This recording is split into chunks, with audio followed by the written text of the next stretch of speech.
Ugh. Okay, I got that out of my system.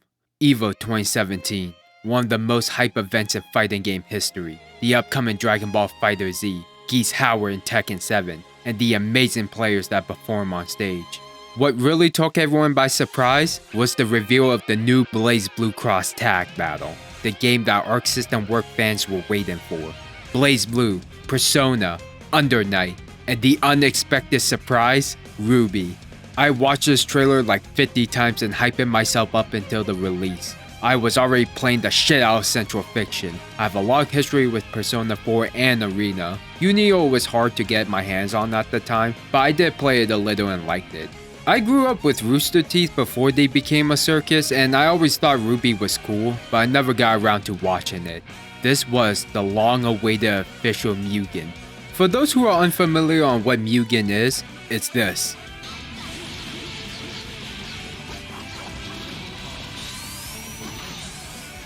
This is clearly fan-made. I never really touched these games and my knowledge on them is non-existent, but damn, this looks really impressive. Grabbing a bunch of characters, and I mean hundreds, and making them into playable fighters. Obviously, they can't make a profit from these projects or else they'll be in court fighting a losing lawsuit for the rest of their lives. So when arksystem decided to make their own Mugen, they used 3 properties that already had a few fighting games and an IP that never got their own. I'm not saying that something like this has never been done before because it certainly has. It's just this was bound to happen. This is supposed to be the 2D Smash Bros, bringing in all former and new fans together. So why is it so hated? I was keeping up with the development at the time, and the more information that was coming out, the more worried I was getting for the game. The director Toshimichi Mori stated that he wanted to make this one different from the mainline Blazblue games. They never done a tag system before. In fact, Team Blue never made a game that had more than 2 characters fighting on the screen before. This poses a challenge because you'll have to make pre-existing characters that already have established the shenanigans they do, welcoming a non-fighting game audience who will be overwhelmed by the legacy players. So Mori's solution is stylish mode. Persona 4 Arena had auto combos due to 2 other buttons being dedicated to their personas. Unio had auto combos, but they're really weak and meant to help with stringing more complex combos. Blazblue have stylish mode for people who just want to have brainless fun. It's not a bad thing to have a casual option. In fact, it's a good thing. It demonstrates what the characters are capable of instead of labbing for 6 hours to only find 3 combo routes. The thing is, it's an option. They revealed the controls and they are light, heavy, flash, dual change, and partner call. The layout alone already revealed how simplified it's going to be. Most of the character tools are locked behind auto combos, meaning you cannot use effective neutral/poking tools to get in unless you land a hit, or some moves are just absent completely, which leads to another problem, characters being dumbed down. Most characters end up being pick up and play, of course there's more complex ones, but they also have their tools restricted too. Hazama unable to Spider-Man all over the place willy-nilly. Yosuke does not have Sakuja, I mean it'd be very cancerous but fun to see. No Makava leeches, and the biggest offense to me is that Jin doesn't even freeze his opponents when other characters are allowed to do that, taking away a huge part of his identity. So why did they do that to the characters? Easy. RWBY. The point of a crossover is to make money from different franchises collabing to beat the shit out of each other. I mean, look at Smash Ultimate. It's the most sold fighting game ever. And yes, I have to call it a fighting game because arksystem says so. If the player likes a character they stumble upon, it might interest them to check out their series. I bet there was a lot of people who got into Cross Tag Battle didn't even know what Unio was. Some people didn't even know the existence of Persona Arena, so this game was a good way to introduce the RWBY audience to those fighting game franchises. So why RWBY specifically? Mori said that he loves the show. That's about it. Rooster Teeth was heading to Japan to promote the show, and then we got this. It works! RWBY already looks like a fighting game. Put them next to the Blazblue cast, they look like they belong. Ruby Rose is one of the characters I play the most, so I felt obligated to watch the show. And not to get on a side tangent, but it was one of the worst things I have ever watched. The characters are so ass, there's no stakes, the world building just crumbles on itself, and the story was written by a virgin who collects fake swords for all his life. People says the show starts going downhill after volume 3. Breaking news, it was never good to begin with. And if you like it, I'm not sorry. The point is, the promotion worked. RWBY is objectively bigger than the 3 franchises. Persona was blowing up, but it was only because of Persona 5. The simplification needed to happen so new players wouldn't be overwhelmed. Implementing the Persona and Yuno cast into the Blazblue style wouldn't be so complicated, even if it came at a huge cost. RWBY never had a fighting game before, so they made brand new models for them, and they look clean as fuck. Everyone else's assets were ripped from the game, so that was the easy part. The hard part was the DLC announcements. Oh yeah, that was a shit show. Blake and Yang were originally paid DLC. 2 of the main characters who had their names as the acronym for the title of the show, and everyone who looked forward to the RWBY roster, half of them were going to be paid DLC. Thankfully, the outcry forced them to be free, so that's a win. But the other 18 characters, you had to buy. The game was nowhere near finished when it launched. You only had 20 characters, most of them did not feel refined. DP assist was broken as fuck. Imagine having invincibility anti-air designed to make you punishable if missed, but your partner comes in to cover for you. That's exactly what it is. Too bad I never had the chance to abuse it. And that character select screen was supposed to be a placeholder, but it never changed to this day. I honestly think Mori wanted it to be on the main stage of EVO 2018, so Mori and the team rushed the game out to give it more publicity. It's not the first time he did that and got a game screwed over in the process. The game launched in 2018, May 31st for Japan, June 5th for North America, and June 22nd for Europe. It was released around E3. Everyone had their eyes on Nintendo. Everyone is here. My friend came over to my house so we can fill up the sperm jar due to us gushing over Super Smash Bros. Ultimate. Nothing else mattered that day. After our hype calmed down, I asked if he wanted to play Cross Tag Battle, so we did. You would not believe how underwhelmed we were. We came from this to this. No one I knew liked this game, not even me. So why did I continue to play it? Piling up thousands of games over the years. Even before rollback. It was truthfully fun. I've never been into tags and team games. 1v1s are perfect for me. I'm allowed to focus on one character, learn all their moves and gimmicks and play them however the game will allow me to. Our main Jin in Blazblue, he's a show character that can put people into long hit stunts with his drive abilities. He's great because you can rush down with him, play a heavy neutral game, spend meter to catch your opponent off guard, freeze them, and then go ham. Everything is manageable. I have me, my character, and the mechanic.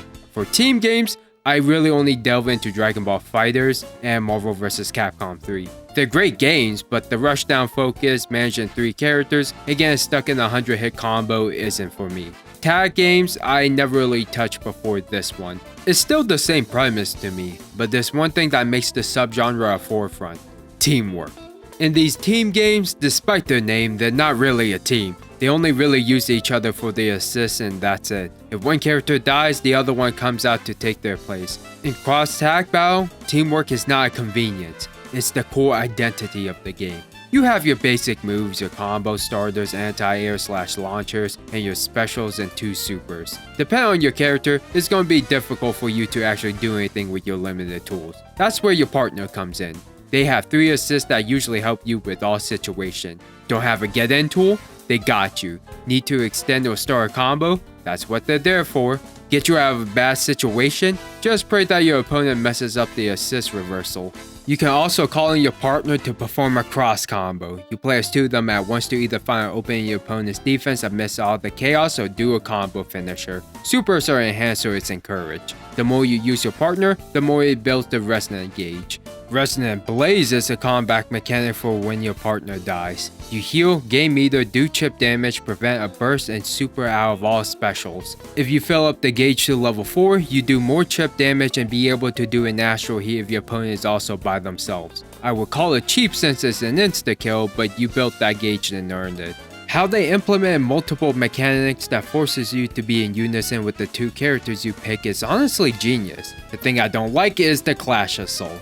You land a reliable overhead and watch a cinematic cutscene as you try to time the moment before your opponent lands on the ground to do more damage. It does too much damage for pushing 1 button. In version 2.0 they made it even stronger for the cost of 1 meter. This is RWBY doing an optimal combo that requires timing in 2 meters. This is 1 tap and another tap. While we're here, I didn't like the addition of active change. You already made auto combos strong, so why make it even stronger?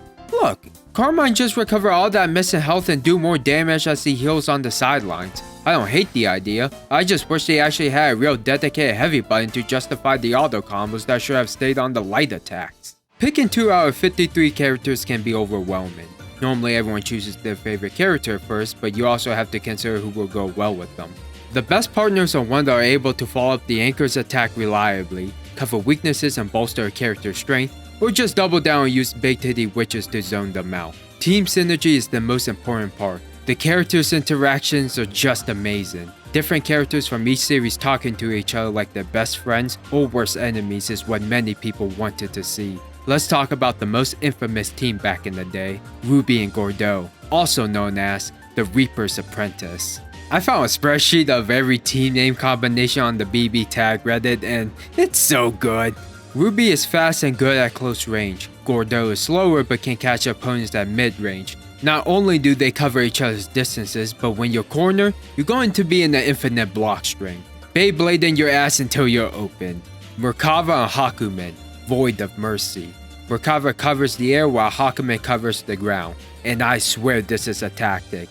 People will use the same color palette for both of their characters so when they cross combo, it's harder to tell who's who. The best team in the game, Yu and Adachi, Yin Yang. Both characters are already busted. Put them together, air blocking just isn't a thing anymore. Some characters are very crazy and honestly they're too much at times. It can be very hectic and that's what makes it fun. Kinda makes sense why the game is designed to be more simple than any other fighting games. It would be too hard to keep track of what's going on, but hey, as long as you get to play the game and not fight someone who put way too many hours into it. The thing I love most about fighting games is how you can express yourself. Doing cool combos, playing the game at a slower pace, or being the biggest annoyance. So with the game watering down the characters in the RWBY cast with Yumi being specifically made for this game, you start to see the lack of diversity. You see the same combos, the same strats, and even the same characters. You don't need to be fancy, just do what's optimal and will work. It can be boring to watch when you know how to play the game, so when you see a crazy combo, you remember how it isn't hard to pull off and not really necessary to do. What is impressive is how you get the hit. In Killer Instinct there's something called Combo Assist mode, and it's exactly what it sounds like. You can perform combos without consistently using the motion inputs. It's more preferable to not use it, but there's no harm if you wanna. Killer Instinct isn't about the combos, it's about the mind games. Apply that philosophy into BB tag. Defense is pretty okay in this game, so open up your opponent is the biggest obstacle. Annoying characters along combo string will start to get to their heads, because it definitely got to mine. That's why damage being so high in this game makes sense. You honestly don't want to sit through 3 minutes of watching the same thing. People put Neo in low tier because her damage scaling is bad. Legit, that is the only reason. Everything else about her is good, but that. Whenever I play a Neo who I know is going to destroy me, I just wish she did more damage so we can move on to the next game. How do you express yourself then? You do it by utilizing your team. Let me use my main team as an example. Jin and Orie, Evil Knight. If you know these characters, they can be pretty rough to play. Their normals aren't good compared to others, getting in and getting conversions isn't reliable, and damage isn't high enough to justify using almost all of my resources. So why do I use them? Because I think they look cool together and also they have swords. Once I can actually get in, I try to lock down my opponent with Jin's forward assist and use Orie's long air post to catch them. Or I can use Orie's forward assist to try to carry them into the corner so Jin can try to land a hit, dealing as much damage as possible. And if that's not possible, I just play the neutral game because they're both good at it. Even though I would have better results if I play my other team, Ragnar and RWBY, Bloody Rose. They do crazy damage, great rush down, and are designed to be made for each other. I play Evil Knight because 1, no one else plays them, and 2, I want to try to play a slower game because sometimes that's what I want to do, even though most of the time that's not going to happen. One of the biggest issues is how stale matches can be. 2 people just doing the same things without any real differences between how they play. Wouldn't it be cool if they added a mechanic that can change not only how you play, but how you choose your team? Like the Infinity Stones in Marvel vs. Capcom Infinite. In that game, you get to choose 1 out of 6 stones that will change how you will play. The Time Stone will speed you up and close the distance. The Space Stone traps your opponent in the box. Soul Stone will revive a dead partner. Yeah, that shit is pretty crazy. So what if BB Tag has something similar to that, but is tied to each individual series? 3 of the series already have something retrospective to their games. Blazblue have jabs, Persona have more auto combos, and Yu-Gi-Oh have reverse beat. What if they had more? In Blazblue, they have the overdrive system, which changes how you play the characters, so if their partner dies, the Resonant Blaze changes them and makes them the best anchors in the game.